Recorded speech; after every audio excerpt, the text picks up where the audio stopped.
Aló, ¿me escucha Daniel?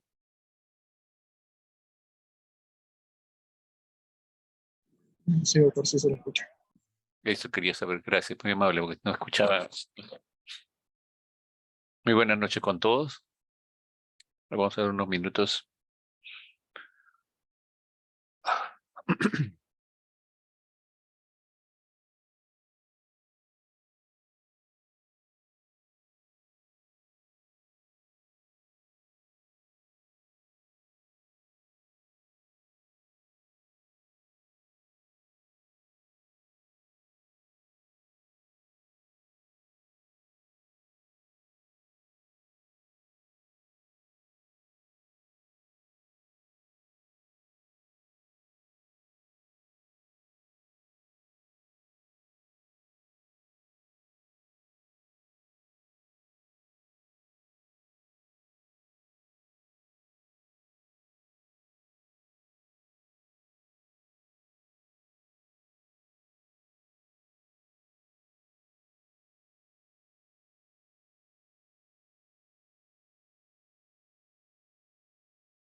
Muy buenas noches con todos, estimados alumnos. ¿Qué tal? ¿Cómo estamos?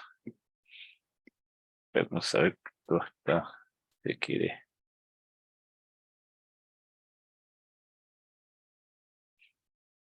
Muy bien. Bueno, el día de hoy vamos a revisar un tema que también complementa con los temas que hemos venido revisando,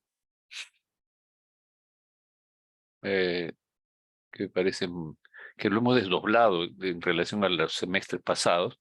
Digo que hemos considerado importante por la necesidad que van a tener, que tenemos todos siempre de tener claro más revisar un poco mejor los diversos tipos de shock, ¿no?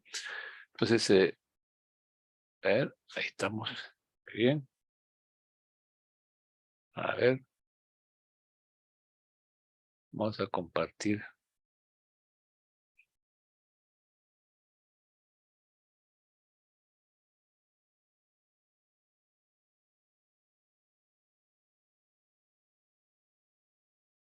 ¿Todo bien? Ya está. Perfecto.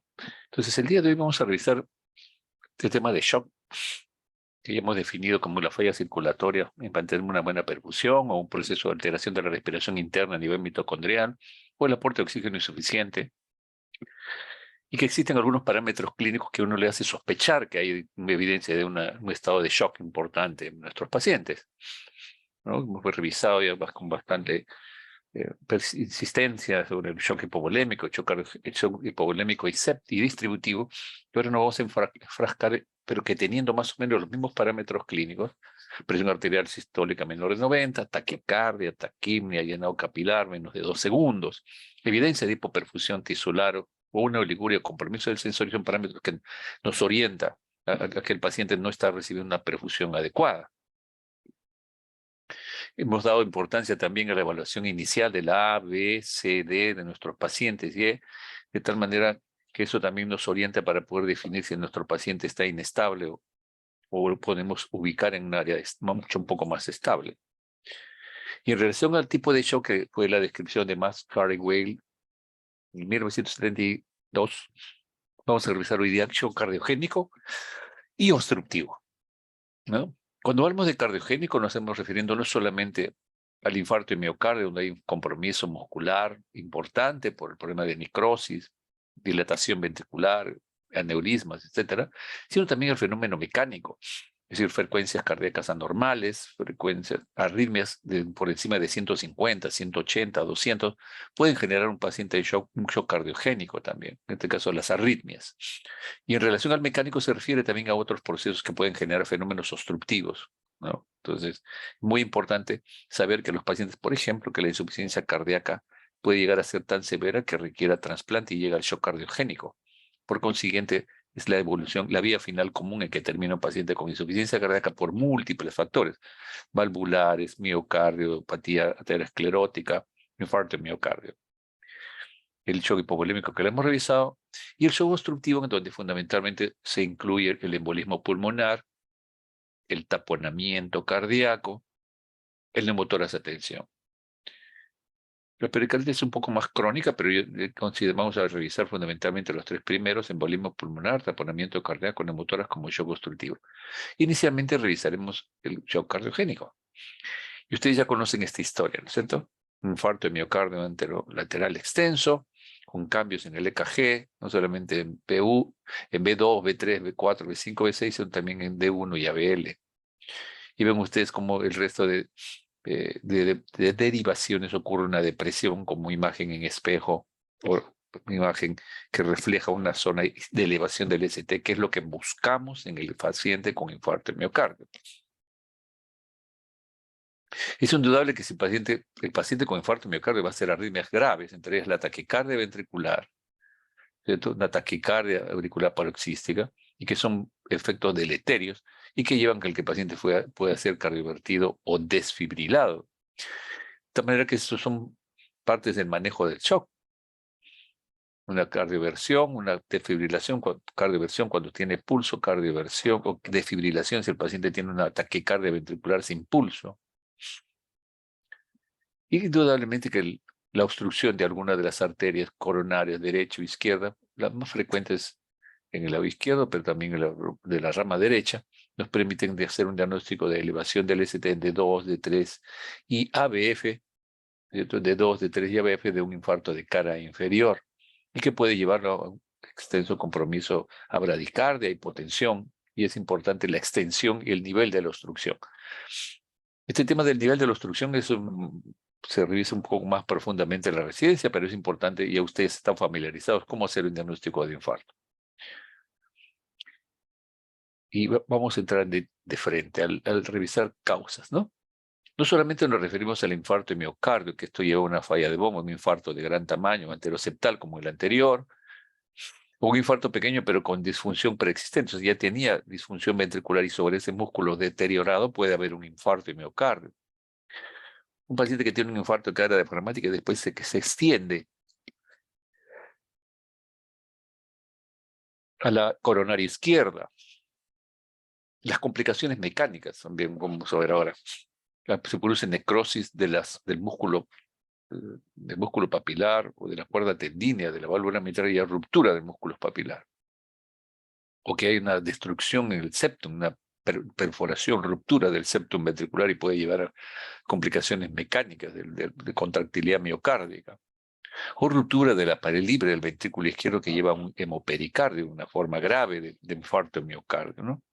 Y por consiguiente un taponamiento por sangrado, que es lo más frecuente en relación al infarto de miocardio.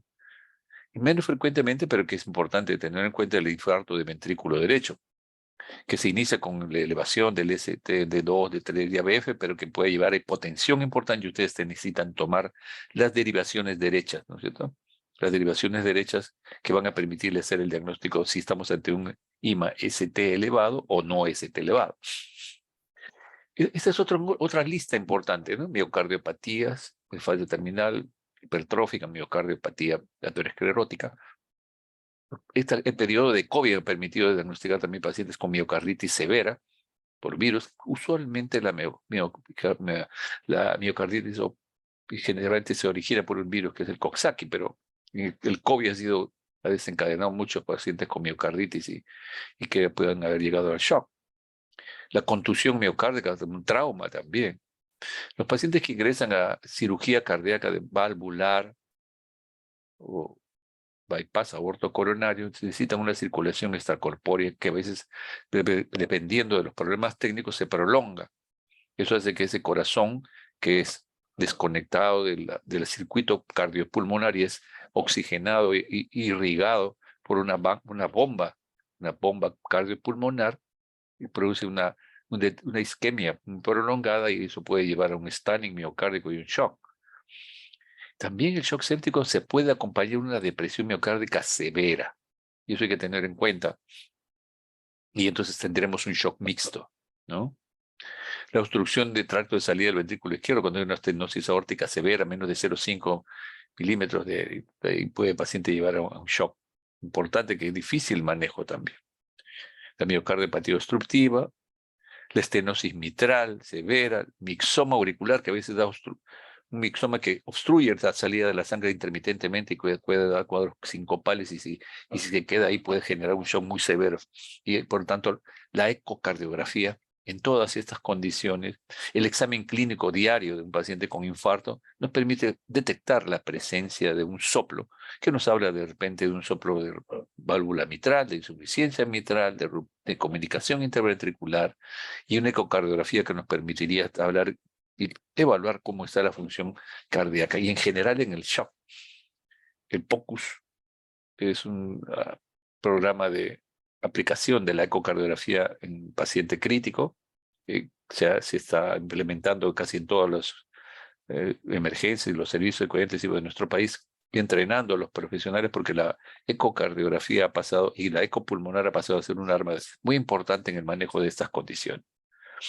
Un paciente con problema cardiogénico puede ser que venga con un dolor torácico y hemodinámicamente normal. Entonces tendremos que tratar fundamentalmente el problema de si es un ST elevado o no.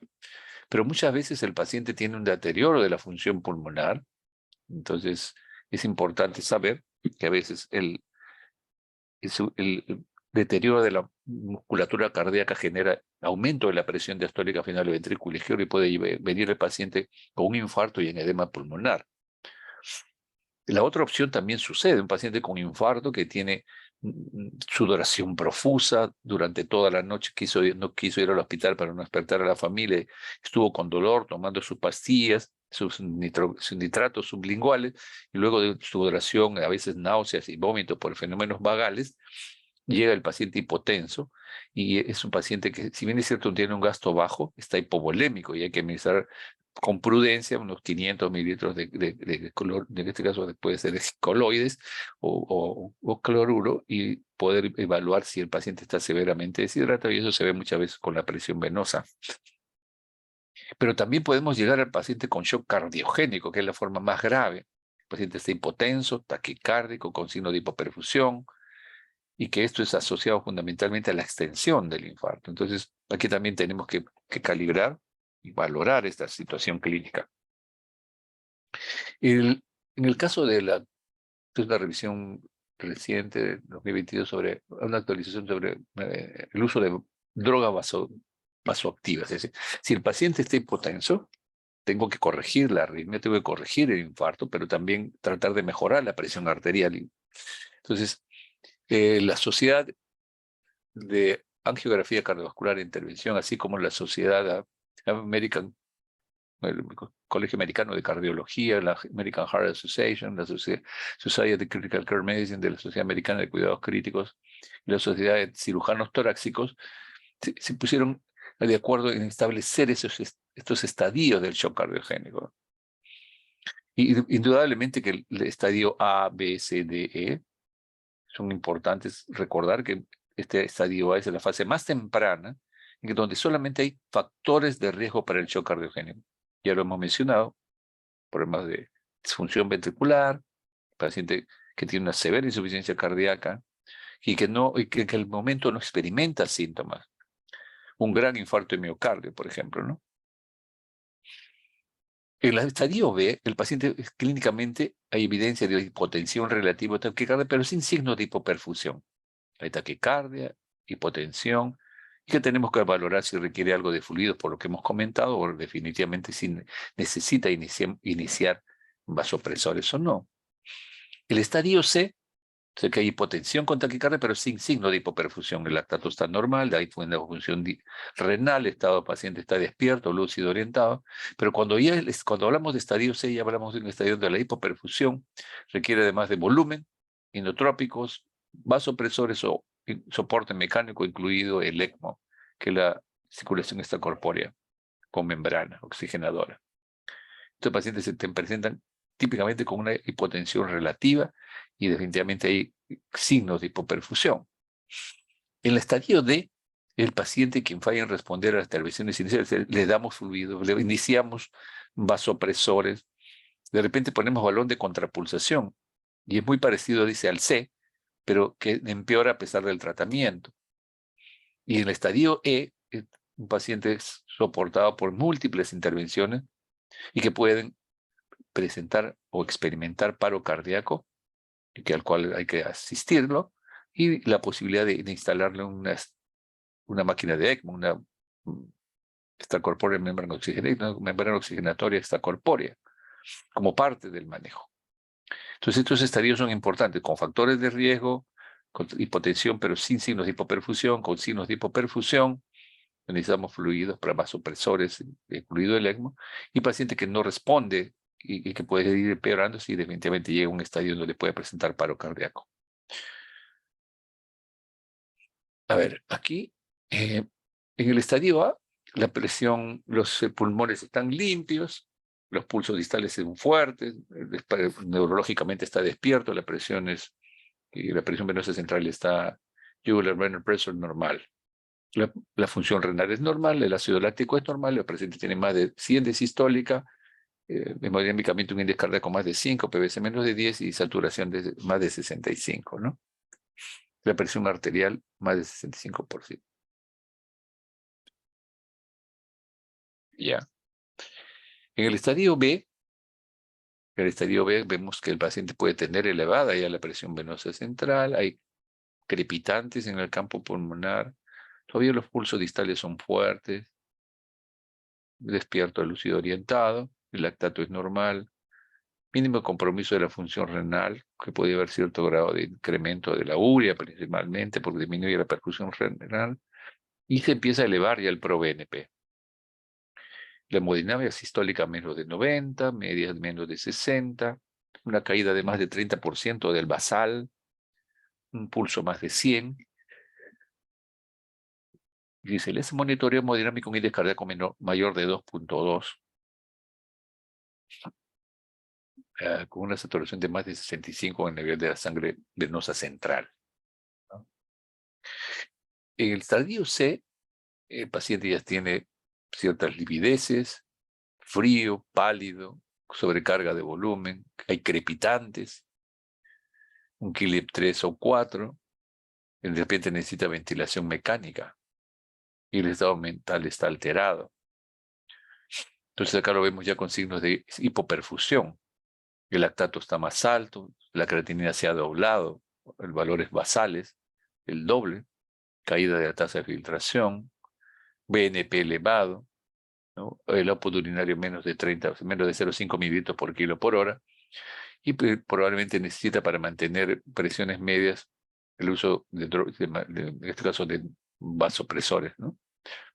Descarga con menos de 2, puñe más de 15, y output cardíaco menos de 0,6, o sea, el output, en este caso, el poder es una fórmula, pero lo que a mí me interesa es que ustedes reconozcan que cuando ya hay síntomas, el estadio C necesita ya apoyo de vasopresores y de otras formas de soporte ventricular. En el estadio C, más o menos similar al estadio C, el paciente requiere múltiples drogas, ya no solamente noradrenalina, sino de repente vasopresina o de repente adrenalina, y además soporte circulatorio mecánico para mantener perfusión. Y por último tenemos el estadio más grave, ¿no? Puede haber ya inminencia de paro cardíaco, debilidad en el pulso marcado, colapso cardíaco, requiere ventilación mecánica, defibrilación, el lactato está en más de 5, pH 7,2, la presión arterial que a veces no se detecta, la actividad eléctrica sin pulso o taquicardia ventricular refractario, y la hipotensión a pesar de un soporte máximo con drogas, noradrenalina, adrenalina. Y nuevamente acá, para que ustedes recuerden que la norepinefrina es la droga más importante en los diversos tipos de shock por su efecto vasoconstrictor. Le sigue la epinefrina, pero usualmente, vean ustedes, el efecto vasopresor, pero también la vasopresina sigue a la noradrenalina en potencia. Generalmente en pacientes con infarto tratamos de no usar la vasopresina, esto lo usamos más en los pacientes sépticos. Pero ven ustedes noradrenalina, o norepinefrina es lo mismo, epinefrina, la dopamina, que tiene un efecto vasoconstrictor y un ligero efecto inotropo positivo. La noradrenalina fundamentalmente es vasoconstrictor y un ligero efecto en la dopamina, la adrenalina, tienen efecto inotropo positivo mucho más intenso que la norepinefrina. Y vean ustedes, dopamina, norepinefrina, no tiene un efecto inotrópico positivo. La droga más importante, un efecto vasodilatador de nitroprusiato, que no vamos a usarlo en pacientes en shock, pero sí la dobutamina, que tiene un efecto vasodilatador y sinotropo positivo, y tiene un efecto más bien vasodilatador, que usualmente en el shock cardiogénico no lo usamos solo. Inicialmente primero mejoramos la presión arterial con epinefrina o dopamina, pero usualmente norepinefrina. Y una vez mejorada la presión arterial, podemos adicionar dobutamina para mejorar la contractilidad miocárdica, porque no es un vasopresor, es un inotropo. Se mejora la contractilidad, pero no la presión arterial. Esto es útil en pacientes con insuficiencia cardíaca, que tienen signos de insuficiencia, pero no para el paciente en shock. Nunca usar dobutamina sola en un paciente en shock, ¿no? Siempre se asocia a la norepinefrina, a la epinefrina o la dopamina para mejorar la contractilidad miocárdica cuando está deteriorada, ¿no? Una serie de estudios donde la asociación de dopaminas y otras catecolaminas, o la epinefrina, norepinefrina, levosimendan, una serie de medicamentos vasopresores que se utilizan muchas veces, pero que donde la noradrenalina sigue siendo la base importante y aparentemente tiene algunas ventajas la noradrenalina en este contexto de shock cardiogénico, ¿no? ¿Cuáles son las estrategias que usamos una vez que el paciente, indudablemente ya saben ustedes, si viene un infarto con elevación del ST, van a hacer trombolisis, angioplastía, usualmente si trombolisis, si no puedo acceder a la angioplastía por más de 2 horas, y la angioplastía como el tratamiento de elección, ¿no? Entonces, por la colocación de stent, pero la angioplastía es el procedimiento de elección. Y si el paciente está en shock, habrá que iniciar vasopresores. Entonces ahí las cosas se complican aún más.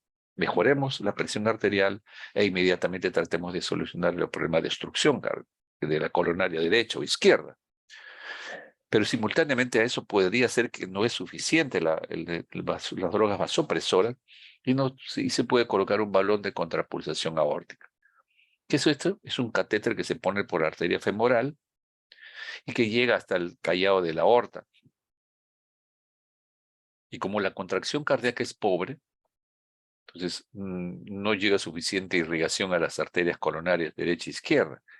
Este balón es un balón que se insufla durante la diástole y se desinfla durante la sístole.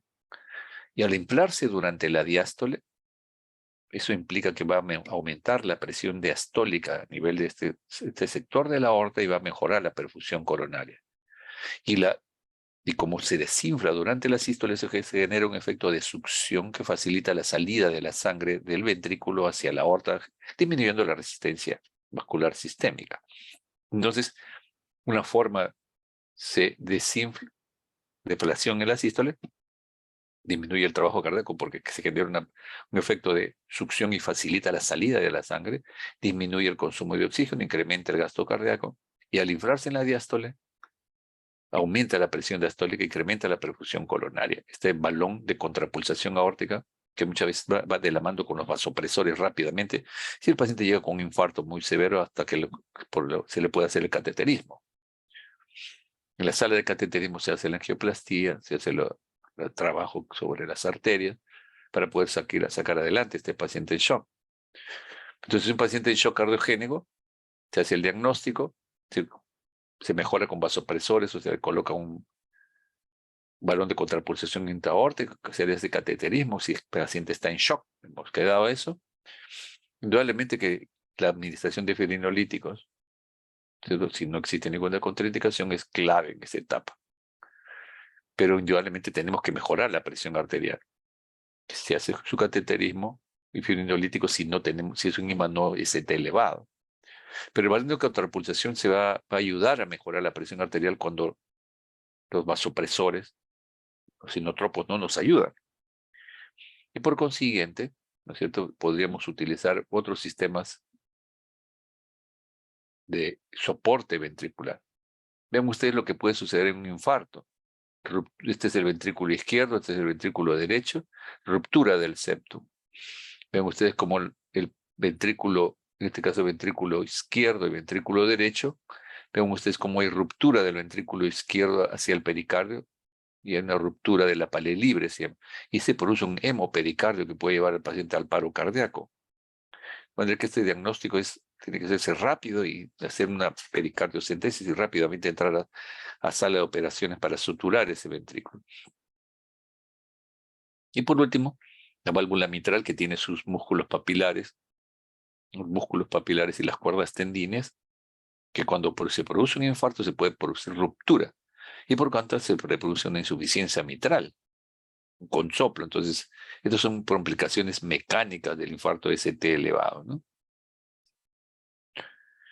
Entonces, si ocurre eso, estos pacientes van a tener que entrar, entran en shock cardiogénico y van a necesitar cirugía probablemente ante estas situaciones clínicas, ¿cierto? Pero estamos en un paciente que en shock cardiogénico, con uso de vasopresores y de repente con balón de contrapulsación. Pero si el paciente está muy inestable, existe una alta mortalidad en el paciente con shock cardiogénico complicado con estos trastornos mecánicos.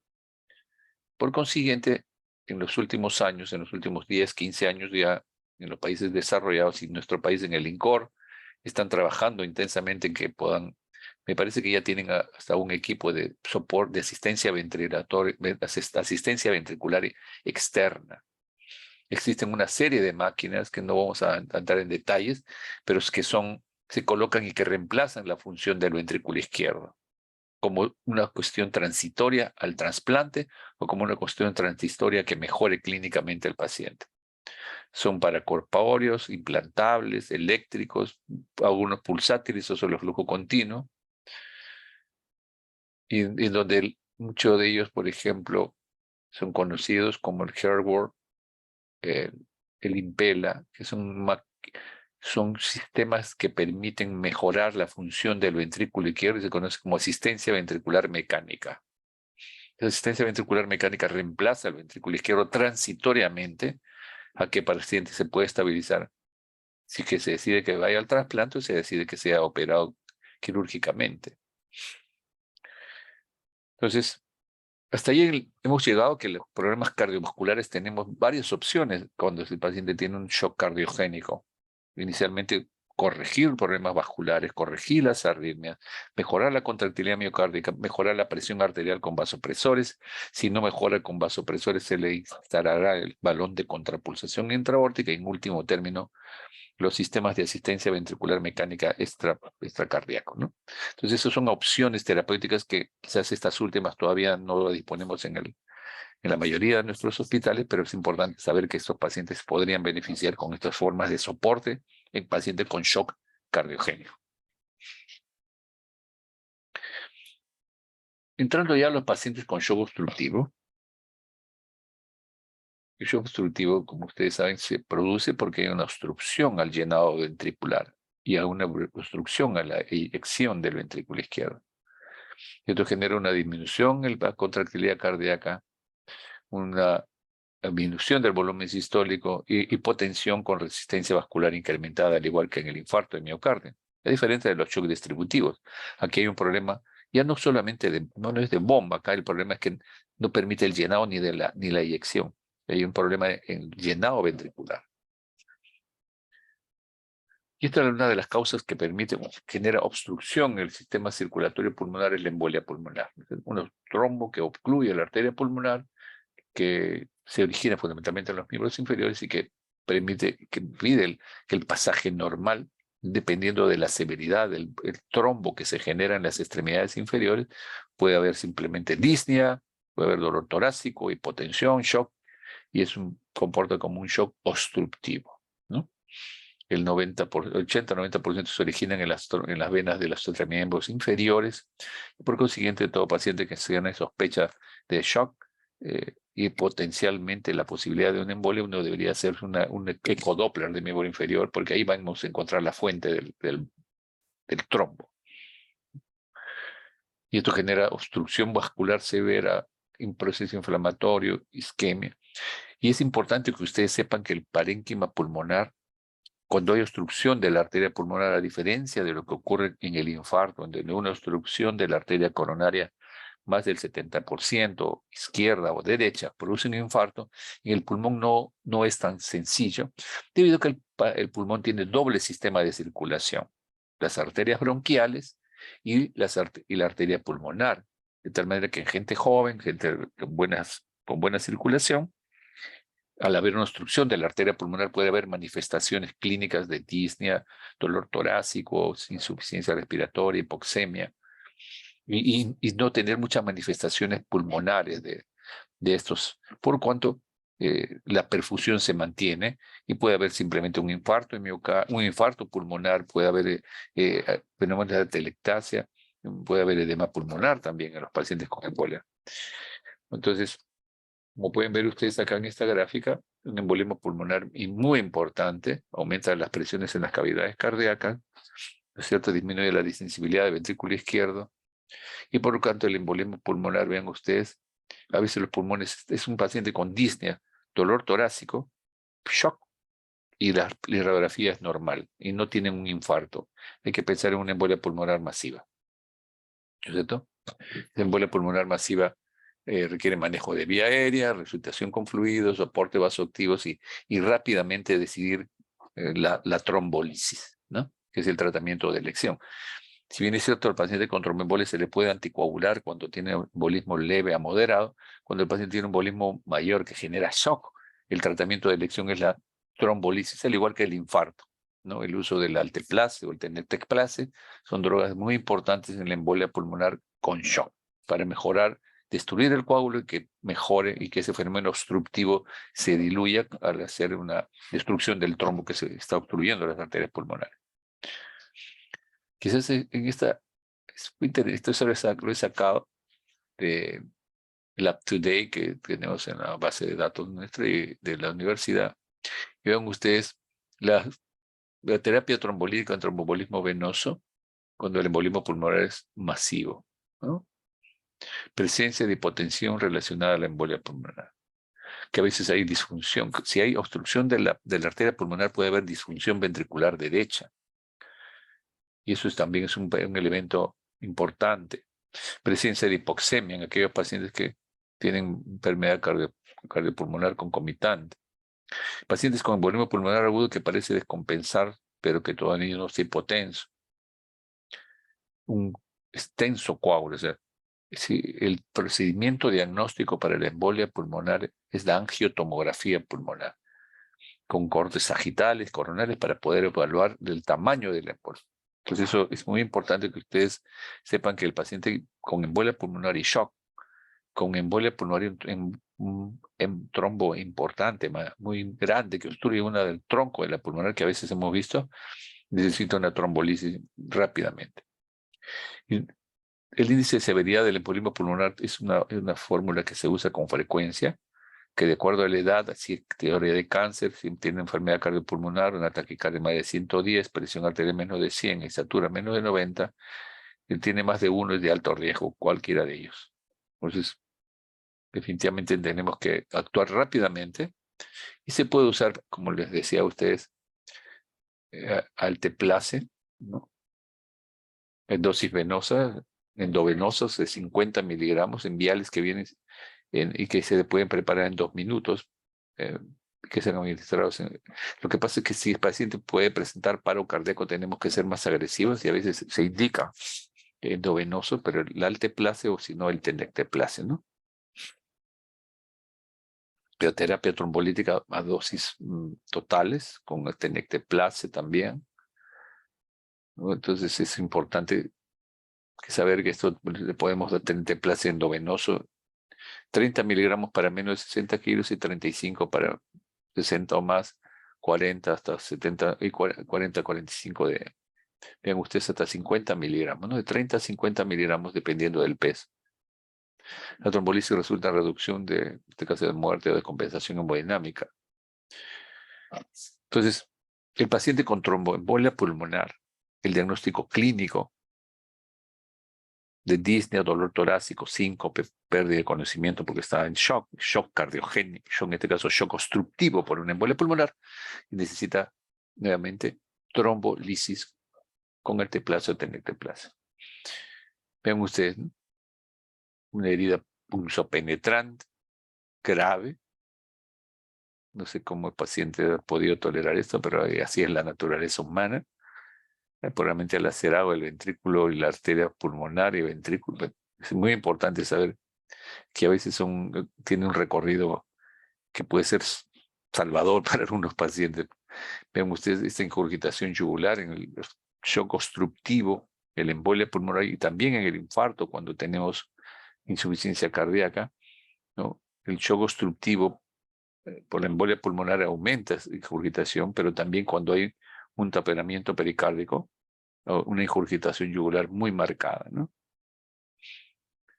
El taponamiento generalmente se comporta en la edad clínica de un dolor torácico, síncope, disnea, hipotensión, taquicardia, edema periférico, PVC elevada, pulso paradojal. Esto de pulso paradojal es importante porque es un dato clínico que uno puede visualizar, ¿no? Cambios en la presión arterial Se llama pulso paradojal, pero es mal llamado pulso porque se mide con la presión arterial.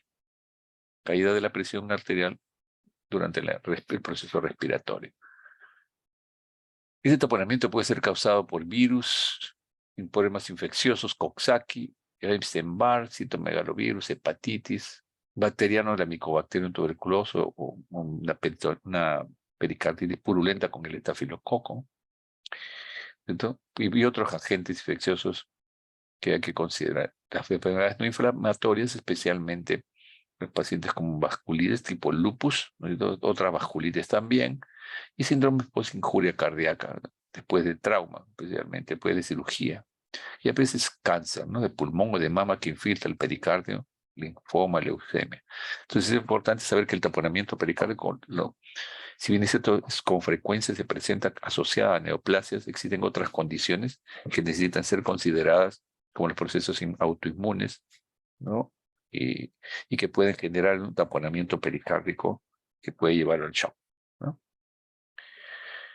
Una pericarditis con infarto temprano, injuria post-pericardio. Los pacientes que son operados de cirugía cardíaca, muchas veces se genera algo así como un proceso autoinmune. Se abre el pericardio y una semana o días después se puede activar una respuesta inflamatoria autoinmune contra el pericardio. Ese se llama síndrome de Dressler. Puede haber dolor, fiebre, dolor torácico, una pericarditis secundaria o una postpericardiotomía, ¿no? También he visto postinfarto y postcirugía cardíaca. La miocarditis, el aneurisma disecante de aorta, trauma penetrante o trauma por contusión, ¿no? Estas son causas de derrame pericárdico. Hipotiroidismo también se ve, ¿no? Todos los pacientes actualmente ya se piden sus hormonas tiroideas para ver que no haya un hipotiroidismo severo con anemia y que puede llevar a la presencia de mixedema, líquido mixedematoso en las extremidades, pero también en el pericardio. La radiación, algunas drogas que pueden producir lupus. Y aquí les presento una serie de casos asociados al derrame pericárdico, ¿no?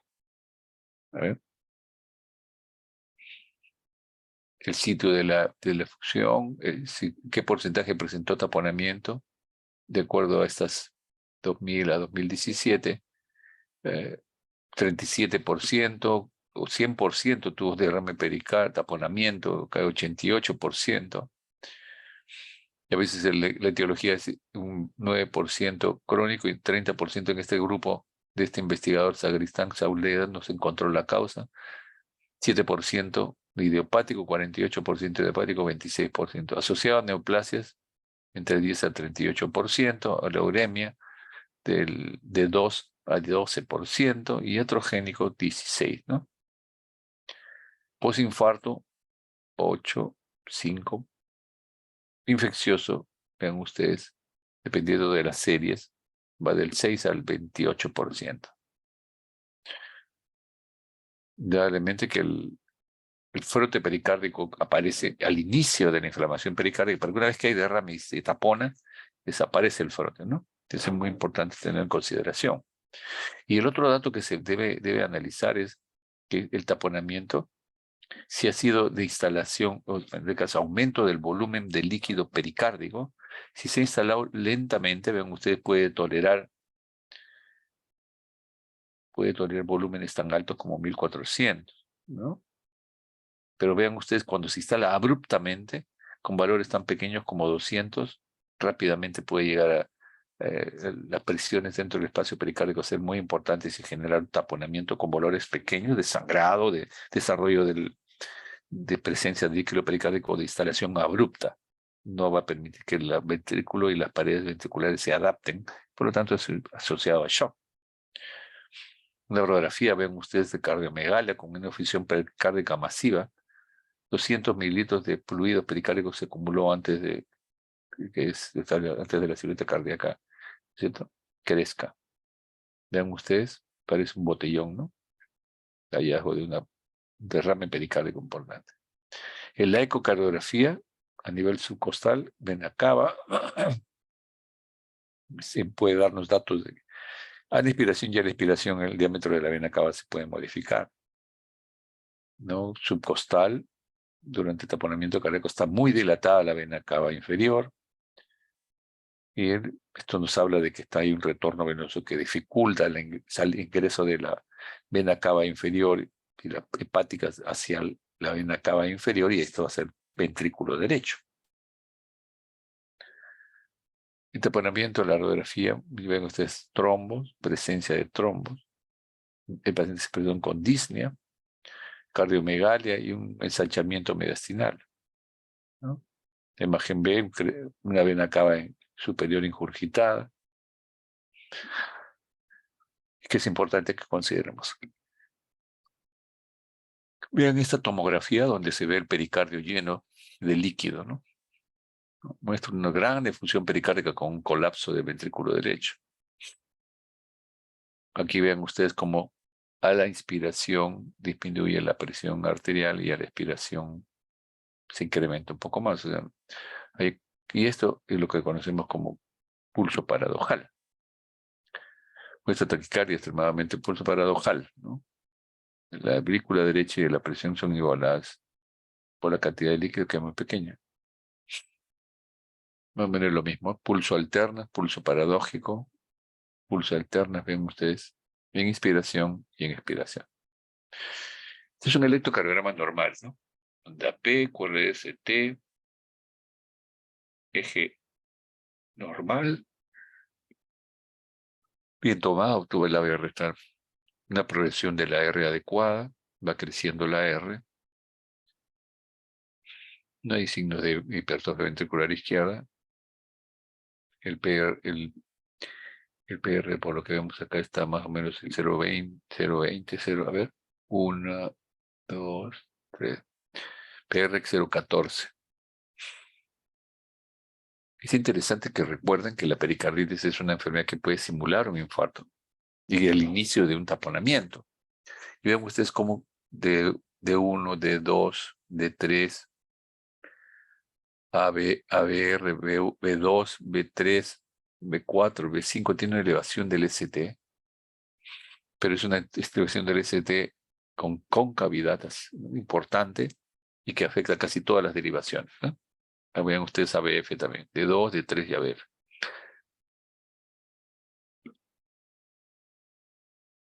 Entonces, cuando uno tiene un taponamiento pericárdico con shock, la pericardiocentesis es el procedimiento más indicado. Podemos dar algo de volumen, con pericardiocentesis, drenaje quirúrgico, y tengo posibilidad de que sea quirúrgico, sino con una punción, con ayuda de la ecocardiografía, ¿no? Muchas veces hay que dar el volumen y soporte inotrópico, sin necesaria ventilación mecánica, con bajas presiones, y definitivamente eso va a estabilizarlo hemodinámicamente parcialmente, pero hay que darle un tratamiento a la enfermedad de fondo. Un paciente con una derrame pericárdico leve, pequeño, sin evidencia de compromiso y sin necesidad de una muestra de fluidos puede ser monitorizado con exámenes seriados y con ecocardiografía, pero en el caso del shock cardiogénico, perdón, del shock obstructivo, estoy a cada rato cometiendo ese error, tenemos que dar una conducta, tenemos que tener una conducta muy agresiva para una vez solucionar ese problema de nuestro paciente. Vamos a ver si tenemos tiempo. Vamos a ver este videito, ojalá que lo podamos ver.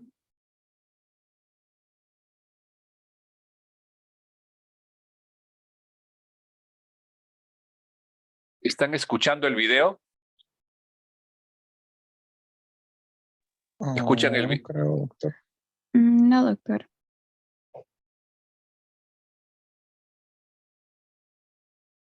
A ver.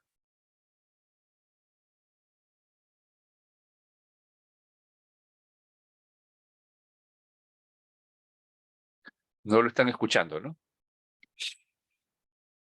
A ver. No, no, doctor.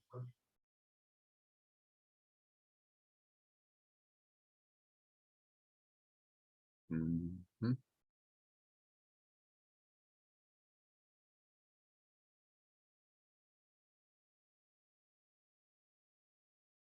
Bien. Bueno, acá se trataba de mostrar cómo se hace una pericardiocentesis, ¿no? Que vamos a copiarlo.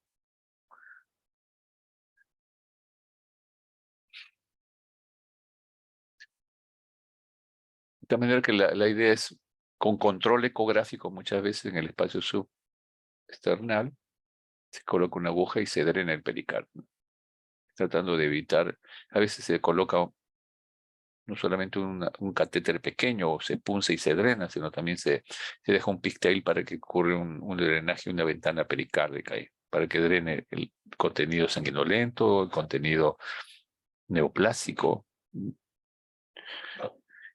Entonces, hasta ahora hemos visto pacientes con shock cardiogénico, shock obstructivo como la embolia pulmonar, en donde la droga inicial que ustedes van a manejar y que luego ya tendrá que ser manejado por el cardiólogo o cirujano de tórax es la noradrenalina. La noradrenalina la preparamos con cloruro de sodio o con destroza. Es el vasopresor más importante que ustedes deben aprender a manejar en los pacientes con shock cardiogénico, obstructivo. Inicialmente algo de fluidos y luego vasopresor.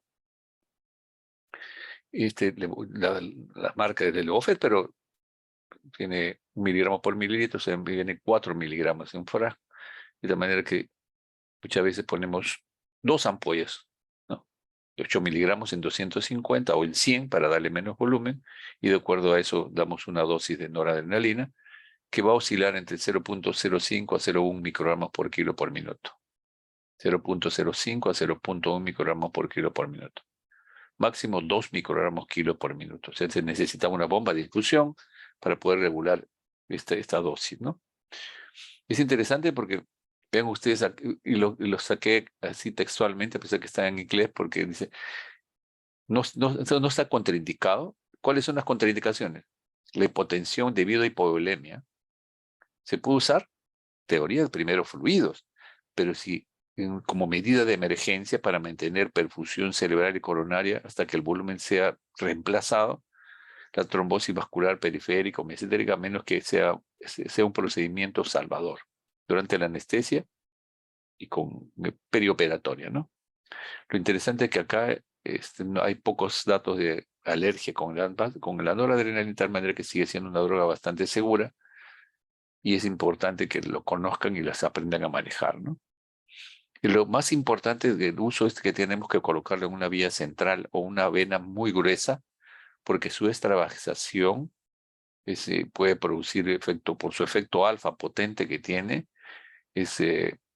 puede producir necrosis, ¿no? Un proceso irritativo, vesicante, dice ahí. Y si la extravasación ocurre, hay que infiltrar el área con pentolamina diluida, 5 a 10 miligramos en 10 mililitros, porque se puede producir necrosis de la piel. Y la pentolamina será administrada tan pronto como sea posible después que la extravasación sea anotada, ¿no? En relación a la hipovolemia, a veces es importante iniciar noradrenalina porque estimula el sistema venoso esplácnico para una inyección de fluido, y hay que administrarlo con bomba de infusión, como les decía, ¿no? Otra condición que genera shock obstructivo es el neumotórax. Atención, ¿no? Una punzilla punzopenetrante que generó, como ven acá, un colapso marcado del parénquima pulmonar izquierdo, y acá el parénquima está normal, ¿no? Vean ustedes acá también, hay un neumotórax que hay que estar atento a las imágenes, y que uno por estas formulitas uno puede calcular qué porcentaje de derrame hay, ¿no? Del 15%, 10%, y vean ustedes, una radiografía lateral y uno puede tener una idea más o menos exacta, ¿eh? Les quería mostrar esto porque vean ustedes, da la impresión que es una neumotórax de tensión, pero ¿qué es esto? Es una hernia de un estómago hacia el pulmón que ha desplazado a la silueta cardíaca, y que es un estómago distendido con gases que a través de una hernia se introdujo a la caja torácica. Entonces hay que estar atento. Nuevamente acá es una neumotórax muy importante con colapso en un paciente que tiene fibrosis y quistes pulmonares crónicos, una enfermedad de Burgh. Pero lo que tenemos que saber es que estos son quistes congénitos que producen, en este caso, neumotórax recurrentes, y que lo más importante es que está Esto podría comportarse como una neumotórax a tensión. ¿Ven ustedes? Acá se ven los vasos pulmonares muy bien, hacia hilo basal. Acá está muy oscuro, hay colapso del pulmón izquierdo. Ven ustedes cómo no hay vasculatura pulmonar porque todo esto es aire, ¿no? A ver, no vamos a ver estas son otras condiciones asociadas a trauma, en la tomografía y en la radiografía. Entonces vean ustedes que el manejo del shock cardiogénico fundamentalmente está relacionado al infarto. El manejo del shock obstructivo por embolia pulmonar, el tema aquí es trombolisis, ¿cierto? El tema del taponamiento pericárdico es el drenaje pericárdico, con punción, con control ecográfico, ¿no? Y el de neumotórax de tensión también es un drenaje. Y es interesante observar cómo, vamos a ver acá, ¿no? Vamos a ver acá cómo muchas veces este neumotórax desplaza la tráquea y va a empezar a desplazar y produce colapso del sistema venoso y por lo tanto se comporta como un shock obstructivo, ¿no? Porque hay desplazamiento del mediastino y cierre de los vasos, en este caso la subclavia de la vena cava superior, y produce un déficit de llenado también, ¿no? Nosotros acá les mostraba esto porque usamos fundamentalmente noradrenalina por su efecto alfa 1, alfa 2 y beta.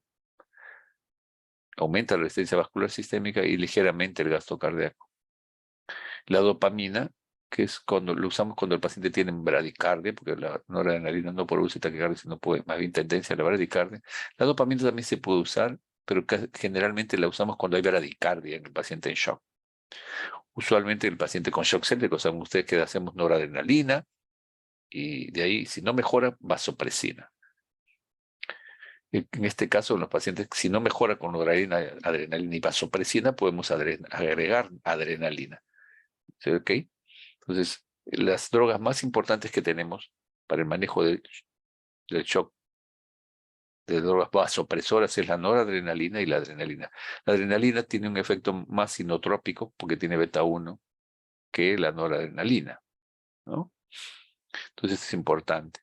La dopamina tiene efecto beta 1 y alfa también, pero es una droga que puede producir taquicardia y arritmias y es una opción también dentro de lo que se puede hablar en el paciente con shock obstructivo. Y si hay depresión miocárdica, como puede ocurrir en el shock cardiogénico, usamos noradrenalina para mejorar la presión arterial y le podemos asociar dobutamina para mejorar ya la contractilidad miocárdica, porque es un inotropo que mejora la contractilidad miocárdica. No podemos dejar de mencionar que cada vez más la ecocardiografía, la ecografía pulmonar, el ecodoppler son armamentarios que deben pasar en los siguientes años a ser muy importantes. Y sabemos que muchos, cuando ustedes terminen su carrera, van a comprarse su ecógrafo, porque ya en emergencia se necesita para el manejo del paciente en shock, hipovolémico, cardiogénico, obstructivo, porque permite ver la contractilidad de la musculatura cardíaca. Si hay disminución del volumen sanguíneo, se ve el pegamiento de las paredes ventriculares con taquicardia, un corazón dinámico. El kissing ventricular, porque se besan las paredes ventriculares. En el caso del shock cardiogénico, ahí se va a ver una hipoquinesia segmentaria. Hay infarto en miocardio, no se contrae bien y solamente se mueve una de las paredes. Septum, hipoquinesia septal, hipoquinesia anterior, hipoquinesia lateral, que nos habla de un proceso de un infarto de miocardio en curso, ¿no es cierto? Que hay problema cardiogénico. O la ecocardiografía nos va a dar también datos de que puede haber una arritmia, ¿cierto? Y es muy importante eso. En el caso de derrame pericárdico, vamos a ver el derrame, la ecocardiografía. Y en el caso de neumotórax, fundamentalmente clínica, radiografía y, de ser necesario, una tomografía. Sé que están cansaditos. No, la práctica vamos a insistir más en la preparación de los vasopresores, en los procedimientos a realizar en el shock cardiogénico, en el shock obstructivo, donde incluimos la embolia pulmonar, el neumotórax a tensión y el taponamiento pericárdico. Yo no quiero prolongar más de la charla. No sé si habrá alguna pregunta por parte de ustedes. Me hubiera gustado que vean los videos, pero voy a tener más cuidado con ¿Alguna pregunta por parte de ustedes, mis queridos alumnos?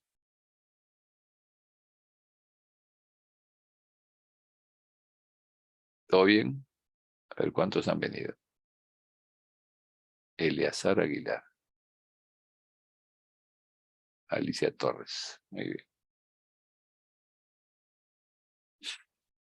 Ya, muy bien. Muy bien, entonces ha sido un gusto estar con ustedes. Descansen, muchachos. Sé que estamos en una hora ya. Pues he tratado de avanzar en una horita para que ustedes puedan irse a descansar y vamos a ver en las prácticas, vamos a tratar de insistir más en todos estos conceptos que al final lo que nos interesa más es que sepan que en el shock cardiogénico los vasopresores, con solucionar el problema del infarto, balón de contrapulsación intraaórtica y entra ahí a tallar y el cirujano y el cardiólogo, y con un sistema de asistencia ventricular. En el caso de la embolia pulmonar, fundamentalmente trombolisis. En el caso del taponamiento pericárdico, drenaje. En el caso del neumotórax de tensión, drenaje. ¿Ok? Ok, mis chicos. Ha sido un gusto estar con ustedes. Muy buenas noches. Descansen. Igualmente, doctor. Un gusto. Gracias.